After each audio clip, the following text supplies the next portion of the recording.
Bismillahirrahmanirrahim. Assalamualaikum warahmatullahi wabarakatuh.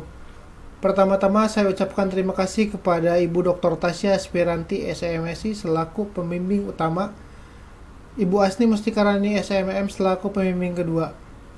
Saya akan memaparkan hasil penelitian saya yang berjudul Analisis Pemilihan Pemasok Komoditas Lemon Juice dengan menggunakan metode analytical hierarchy proses untuk meminimumkan produk rusak.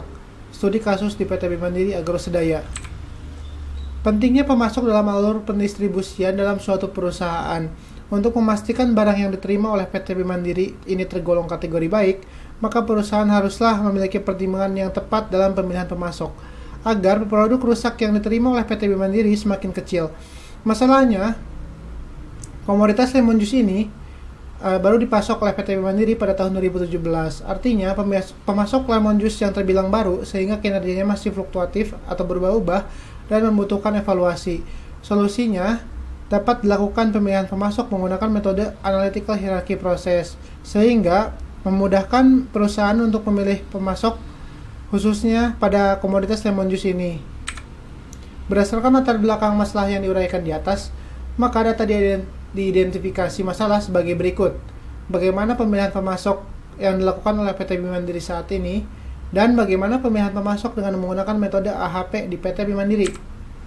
Berdasarkan rumusan masalah di atas, tujuan dari penelitian ini adalah untuk mengetahui pemilihan pemasok yang dilakukan oleh PT Bimandiri saat ini dan pemilihan pemasok dengan menggunakan metode AHP di PT Bimandiri. Algoritma penelitian saya dimulai dengan mencari data. Yang pertama, mendapatkan data pemasok dan data kriteria pemasok. Lalu selanjutnya menentukan kriteria pada struktur hierarki. Selanjutnya membuat matrik perbandingan berpasangan berdasarkan pairwise comparison skala 1-9. Lalu menormalisasi data dan menghitung eigenvektor. Cara menormalisasi data yaitu membagi nilai setiap elemen matriks dengan jumlah kolom. Yang kedua, cara menghitung eigenvektor yaitu total dibagi jumlah total. Selanjutnya menghitung CI dan CR. CI rumusnya Vmax dikurangi N dibagi N kurangi 1. Rumus CR sama dengan CI dibagi RI. RI di sini adalah jumlah N. Lalu selanjutnya membuat global priority guna memperoleh pemasok yang memiliki bobot yang paling tinggi. Setelah membuat global priority, akan didapatkan alternatif pemilihan supplier terbaik. Pemilihan pemasok PT Bimandiri saat ini diurutkan berdasarkan produk rusak yang terkecil. Di urutan pertama ada pemasok 4 yang jumlah produk rusak 43 kg per tahun. Di urutan kedua ada pemasok 6 dengan jumlah produk rusak 45 kg per tahun. Di urutan ketiga ada pemasok 3 dengan jumlah produk rusak 49 kg per tahun.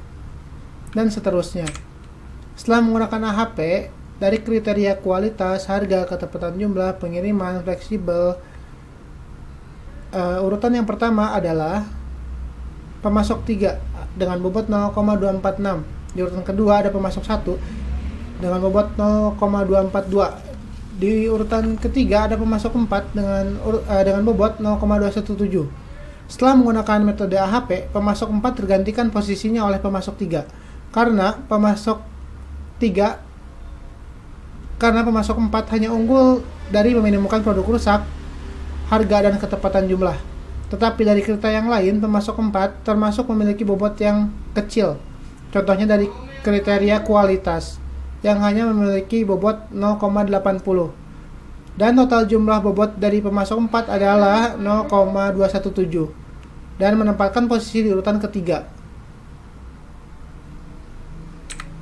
Kesimpulan yang pertama, PT Bimandiri saat ini memprioritaskan pemilihan pemasok berdasarkan kemampuan meminimumkan produk rusak.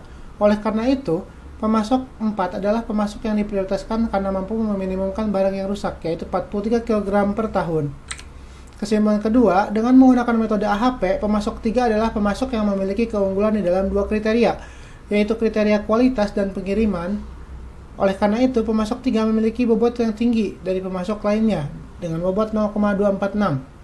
Pengukuran kinerja dengan metode AHP dapat membantu perusahaan dalam mengetahui kinerja yang sesuai dengan kinerja yang diinginkan oleh perusahaan. Jadi dengan adanya metode AHP, dapat mempermudah dan menyederhanakan pengambilan keputusan oleh perusahaan.